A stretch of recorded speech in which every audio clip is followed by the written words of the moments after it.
Hello amazing minds. India के cultural waves में dive करने के लिए रेडी हो? एंशिएंट ट्रेडिशन से लेके मॉडर्न ट्रेंड्स तक कल्चरल चेंज इंडिया का हार्ट बीट है। सोचो कैसे फेस्टिवल्स, फैशन और यहाँ तक कि खाना भी ट्रांसफॉर्म हो गया है। चलो इन फैसिनेटिंग शिफ्ट्स को एक्सप्लोर करते हैं और देखते हैं कि ये हमारी वाइब्रेंट सोसाइटी को कैसे शेप करते हैं। Ready to jump in. हमारा पहला प्रश्न यह है, एक संस्कृतिकरण पर एक आलोचनात्मक लेख लिखें। इसका सही उत्तर इस प्रकार है। हेलो एवरीवन, आज हम बात करेंगे एक इंटरेस्टिंग लेकिन कंट्रोवर्शियल टॉपिक के बारे में, इंडियन सोशियोलॉजी में संस्कृतिकरण। ये कॉन्सेप्ट मिनेसोटा श्रीनिवास ने इंट्रोड्यूस किया था और ये उस प्रोसेस को रिफर करता है जहां लोअर कास्ट्स अपनी सोशल स्टेटस इंप्रूव करने के लिए हायर कास्ट्स, खासकर ब्राह्मण्स के कस्टम्स, ट्रेडिशंस और लाइफस्टाइल अडॉप्ट करते हैं। इसको सिंपल टर्म्स में समझते हैं। बेसिकली संस्कृतिकरण में लोअर कास्ट्स हायर कास्ट्स वाली प्रैक्टिसेस फॉलो करते हैं, जैसे vegetarianism, strict purity rules, religious rituals और क्लासिकल संस्कृत टेक्स्ट्स पर फोकस करना। आइडिया ये है कि हायर कास्ट नॉर्म्स अडॉप्ट करके वो अपनी सोशल स्टैंडिंग इंप्रूव कर सकते हैं। ये एक तरह का सोशल मोबिलिटी है। अब इस प्रोसेस के कुछ पॉजिटिव्स भी हैं। ये दिखाता है कि कास्ट सिस्टम उतना रिजिड नहीं है जितना ट्रेडिशनली माना जाता है। हायर कास्ट प्रैक्टिसेस अडॉप्ट करके lower caste social Prestige gain कर सकते हैं। ये सोशल चेंज और इक्वालिटी की तरफ एक स्टेप माना जा सकता है। लेकिन रुकिए, संस्कृतिकरण के कुछ सीरियस क्रिटिक्स भी हैं। सबसे पहले ये कास्ट सिस्टम को डिसमेंटल करने की बजाय रीइंफोर्स कर सकता है।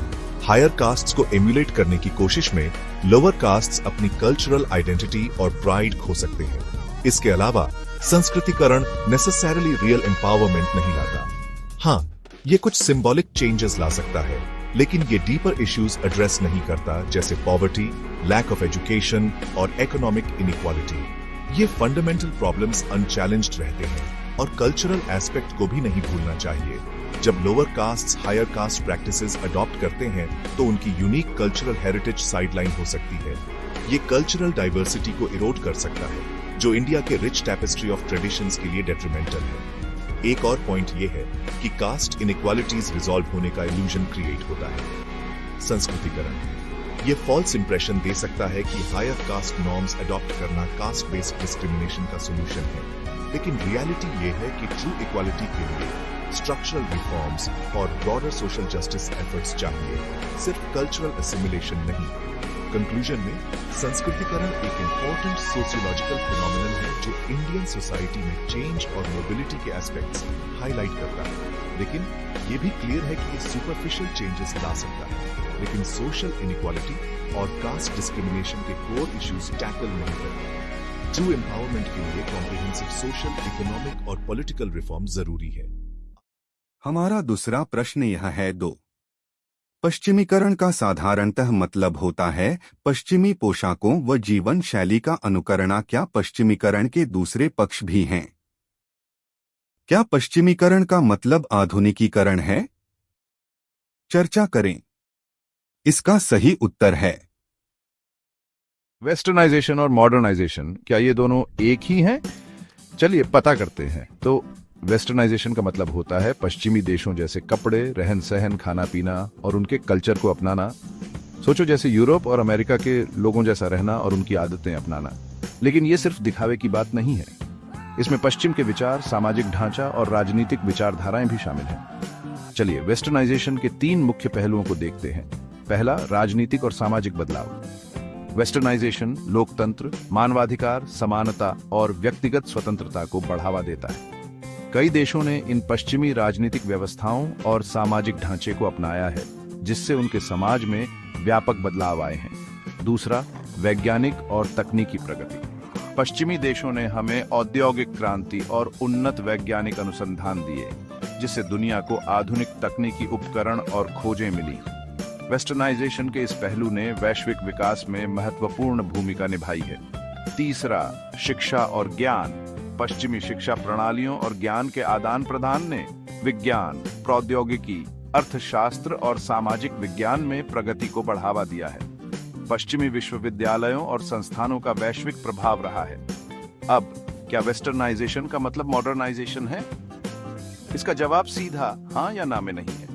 मॉडर्नाइजेशन का मतलब है प्रगति, विकास और समय के साथ बदलना। इसमें तकनीकी और वैज्ञानिक प्रगति, सामाजिक सुधार और संस्थागत बदलाव शामिल हैं। यह किसी भी संस्कृति या समाज में हो सकता है। वेस्टर्नाइजेशन विशेष रूप से पश्चिमी रीति रिवाजों, विचारों और जीवन शैली को अपनाने के बारे में है।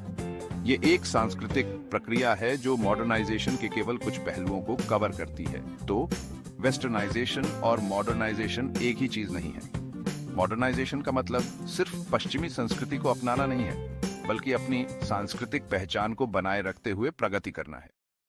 हमारा तीसरा प्रश्न यह है 3। लघु निबंध लिखें। संस्कार और पंथनिरपेक्षीकरण, जाति और पंथनिरपेक्षीकरण, जेंडर और संस्कृतिकरण। इसका सही उत्तर है।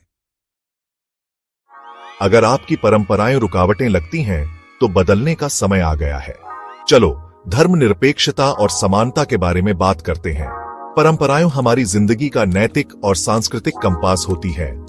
ये एक पीढ़ी से दूसरी पीढ़ी तक मूल्यों और आदर्शों को पहुंचाती हैं और ये प्रभावित करती है कि हम कैसे सोचते हैं, बोलते हैं और काम करते हैं।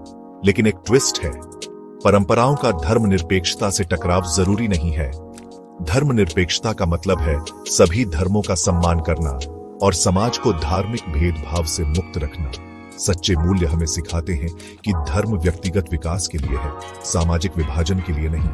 परंपराओं और धर्मनिरपेक्षता के बीच संतुलन सभी धर्मों में सद्भाव और समानता लाता है। अब जाति के बारे में बात करते हैं। भारत में जाति एक बड़ा सामाजिक विभाजक रहा है, जिससे भेदभाव और असमानता फैली है। धर्मनिरपेक्षता का उद्देश्य जाति से परे देखना है और सभी के लिए समान अवसरों को बढ़ावा देना है। बात लोगों के हुनर और काबिलियत को महत्व देने की है, उनकी जाति को नहीं। धर्मनिरपेक्षता की ओर यह बदलाव जातिगत भेदभाव को मिटाने और सामाजिक सद्भाव को बढ़ावा देने में मदद कर सकता है। अंत में लिंग भूमिकाएं। ये सामाजिक अपेक्षाएं पीढ़ी दर पीढ़ी चलती आ रही हैं, अक्सर पुरुषों को ज्यादा शक्ति देती है और महिलाओं को सीमित करती है। लैंगिक भेदभाव को खत्म करने का समय आ गया है। अपने सांस्कृतिक पालन पोषण में धर्मनिरपेक्ष दृष्टिकोण अपनाने का मतलब है सभी को समान रूप से महत्व देना, उनके लिंग के आधार पर नहीं, बल्कि उनकी क्षमताओं और अधिकारों के आधार पर। तो चलिए अपनी समृद्ध परंपराओं को धर्मनिरपेक्षता की भावना के साथ मिलाते हैं। साथ मिलकर हम एक अधिक समान और समरस समाज बना सकते हैं। अरे दोस्तों सुनो, आज हम बात करेंगे ट्रेजर एनएफटीज के बारे में। ये है ट्रेजर एनएफटी, जहां आप सेलिब्रिटीज की फोटोज को एनएफटी के रूप में खरीद सकते हो। बस फोटो पर टच करो और बस खरीद हो गई। फिर एआई आता है और आपसे उसे वापस खरीद लेता है और आपको मुनाफा देता है। सोचो, RS 10,000 लगाओ और RS 30,000, RS 40,000 वापस पाओ। कमाल है ना? लेकिन ध्यान रहे, पूरी जानकारी लेना जरूरी है। ज्यादा जानकारी के लिए हमें 90 या 90 पर फोन करो। Happy investing. कुछ एक्स्ट्रा पैसे कमाने का तरीका ढूंढ रहे हो तो राइड BNB आपके लिए कमाल का है। राइड BNB एक ऐसा नया प्लेटफॉर्म है जहां आप डिजिटल प्लॉट्स खरीद सकते हो और क्रिप्टो करेंसी, खासकर BNB में डॉलर्स कमा सकते हो। ये कैसे काम करता है?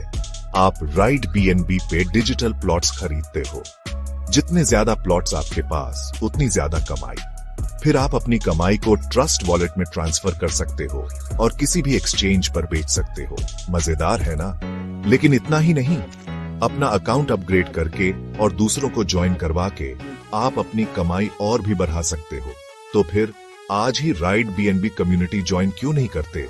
डिजिटल इन्वेस्टमेंट्स की एक्साइटिंग दुनिया में कदम रखो और अपने पैसों का मालिक बनो। याद रखो, सिर्फ पैसे कमाना ही नहीं है, बल्कि एक अच्छी कम्युनिटी का हिस्सा बनना और सीखते रहना भी जरूरी है। अभी साइन अप करो और राइड BNB के साथ अपना सफर शुरू करो। आपका फ्यूचर सेल्फ आपको शुक्रिया कहेगा।